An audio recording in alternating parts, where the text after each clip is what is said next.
Assalamualaikum warahmatullahi wabarakatuh. Apa kabar teman-teman? Semoga kita sama-sama masih dalam keadaan siap dan sehat ya untuk belajar. Nah, kita jumpa lagi nih di video pembelajaran yang akan membahas tentang penerjemahan Al-Quran. Nah, di minggu lalu kita sudah membahas tentang konsep dasar penerjemahan Al-Quran gitu. Ada penerjemahan harfiah gitu ya, atau secara tekstual ya. Jadi bagaimana meletakkan terjemah kata per kata dari bahasa sumber ke bahasa sasaran gitu. Kemudian ada penerjemahan secara maknawiyah, ada tafsiriyah dan seterusnya. Nah, kali ini kita akan mencoba memulai membahas tentang kemampuan-kemampuan dasar yang perlu teman-teman kuasai dulu sebelum mampu menerjemahkan ayat-ayat Al-Quran. Nah, kemampuan dasar itu seperti apa? Nah, untuk itu kita perlu tetapkan dulu nih di awal bahwa kegiatan penerjemahan yang akan kita coba lakukan adalah penerjemahan secara harfiah, ya, jadi kata per kata, begitu ya. Dengan tujuan adalah meningkatkan pemahaman kita semua terhadap istilah-istilah atau kata-kata yang menyusun ayat dalam Al-Quran, setidaknya untuk bahan pegangan agar kita semakin memahami gitu ya, mempunyai pemahaman yang lebih baik terhadap Al-Quran ya. Al-Quran sumber hukum agama kita, pegangan kita, pedoman kita gitu ya. Nah, untuk itu tapi jangan dipahami juga bahwa penerjemahan yang akan kita lakukan ini kemudian membuat kita merasa mungkin tidak perlu lagi mempelajari tafsirnya, cukup bisa menerjemahkan. Gak juga ya teman-teman, karena apa yang kita lakukan ini adalah baru sedikit gitu ya dari usaha memahami Al-Quran gitu ya. Kalau kita ingin memahaminya, saya yakin upaya kita ini masih jauh dari kesempurnaan dan masih sangat kurang begitu ya. Jadi anggaplah ini adalah sebuah sarana belajar agar kita semua sama-sama meningkatkan pemahaman diri kita terhadap kitab suci agama kita, yaitu Al-Quran, dan sebagai perantara agar mempermudah kita dalam mengajarkan Al-Quran kepada anak didik kita nantinya, baik sebagai seorang pendidik secara formal maupun sebagai pendidik di rumah. Nah, seperti apa? Yuk kita mulai. Apakah yang dimaksud dengan ilmu shorof? Ilmu shorof ialah ilmu yang mempelajari prinsip-prinsip untuk mengenali pola-pola perubahan kalimah atau kata, dan berikut juga makna-maknanya.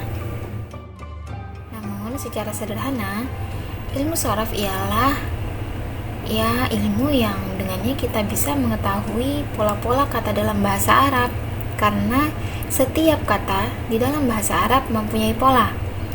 Contohnya kata masajidah yang pola katanya adalah mafa'ila.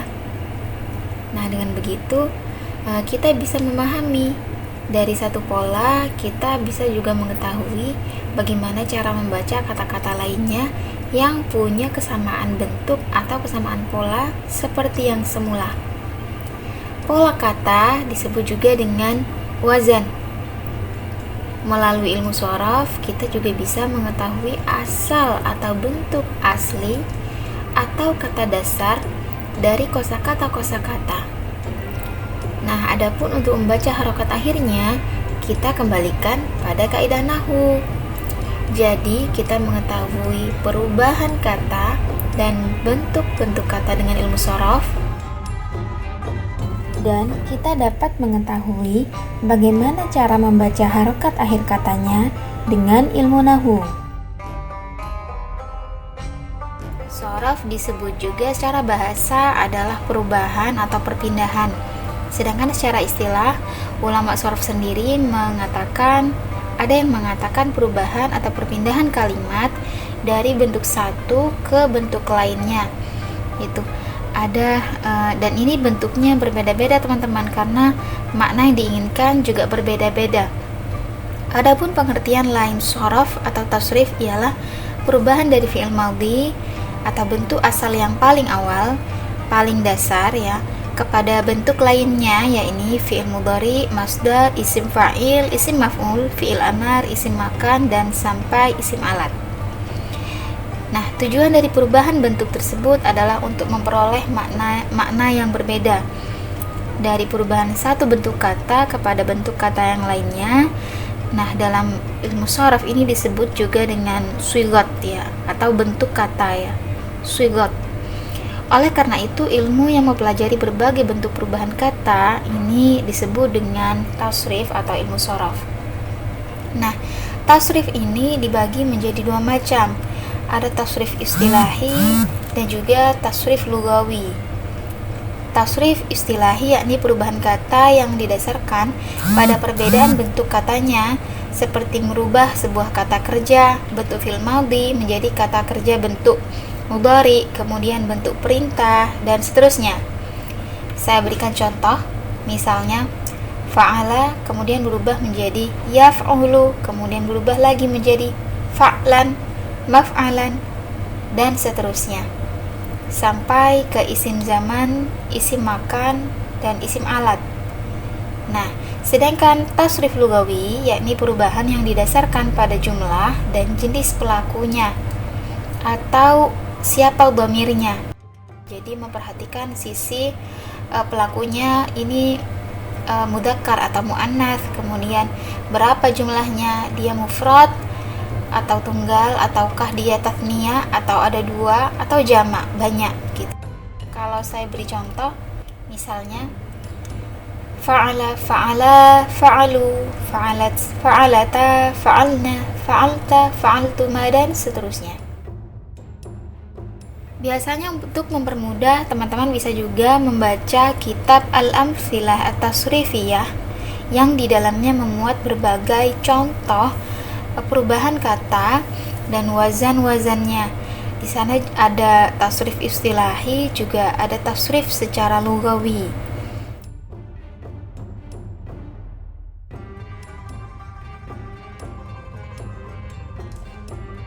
Ada satu istilah yang juga penting dalam ilmu sharaf, yakni istilah wazan.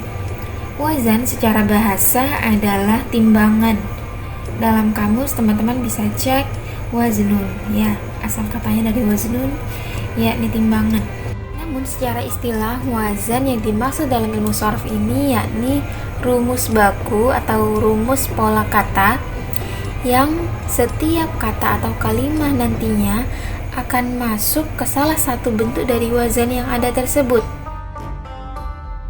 Dalam ilmu sharaf, kurang lebih terdapat sekitar 35 bab wazan tasrif yang masing-masing dari bab tersebut punya bentuk wazan yang berbeda-beda dan masing-masing sama-sama spesifik. Nah, contohnya seperti bab awal dulu ya. Misalnya fi'il sulati mujarrad punya bentuk wazan fa'ala yaf'ulu, fa'ala yaf'alu, fa'ala yaf'ilu.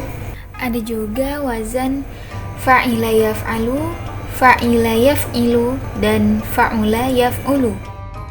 Ini wazan-wazan fi'il sulati mujarrad. Jadi jumlah huruf yang menyusun suatu fi'il minimal terdiri dari 3 huruf dan disebut dengan sulasi mujarrad, karena nanti bisa jadi lebih dari 3 huruf nih teman-teman. Nah, bentuk yang paling asal adalah 3 huruf, yakni fi'il yang masih belum ada sama sekali huruf tambahannya, dan ini disebut dengan fi'il mujarrad. Apabila sudah ditambah dengan huruf tambahan, maka disebut dengan fi'il mazid. Mari kita mulai dengan contoh saja ya. Misalnya wazan fa'ala yaf'ulu. Apabila kita menemukan kata lainnya yang polanya sama dengan wazan fa'ala yaf'ulu, maka ia berkedudukan sama dengan wazan tersebut dalam hal perubahan katanya. Contohnya kata dasar kataba. Kataba adalah fi'il madhi yang artinya dia, laki-laki, menulis. Kataba apabila diubah menjadi bentuk mudhari menjadi yaktubu. Ini artinya fi'il madhi kataba yaktubu mengikuti wazan fa'ala yaf'ulu. Maka dalam perubahan kata selanjutnya ia mengikuti wazan fa'ala yaf'ulu. Jadi bentuk paling dasar dari suatu kata bisa dilacak dalam kamus dengan kita mengetahui bentuk fi'il madhinya. Jika kita ingin mengidentifikasi makna suatu istilah asing dalam bahasa Arab, akan lebih mudah jika teman-teman sudah tahu bentuk dasar dari kata tersebut. Yaitu apa? Yaitu bentuk fi'il madhinya. Misal kata madrasatun. Artinya apa ya? Nah, untuk mempermudah, teman-teman bisa melacak dari bentuk kata dasarnya apa. Madrasatun berasal dari kata darosa. Nah, di kamus untuk melacak kata madrasatun ini pasti ada di bab huruf dal, darosa. Baru kemudian teman-teman bisa menemukan turunan dari kata darosa tersebut.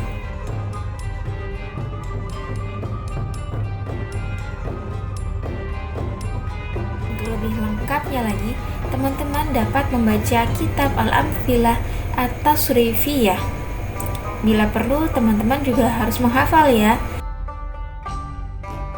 Sebagai bentuk latihan, yuk teman-teman coba mentasrif bentuk-bentuk fi'il madhi berikut ini. Inilah tadi pembahasan singkat tentang sorof atau tasrif. Apakah teman-teman masih punya pertanyaan atau hal-hal yang belum dapat dipahami? Bila iya, bisa disampaikan dalam kolom komentar di bawah ini. Dan jangan lupa dikerjakan ya latihannya agar teman-teman terlatih dalam mentasrif. Sekian dulu pembahasan dalam video pembelajaran ini. Mudah-mudahan bermanfaat bagi kita semua. Sampai jumpa lagi di video-video pembelajaran yang selanjutnya. Assalamualaikum warahmatullahi wabarakatuh.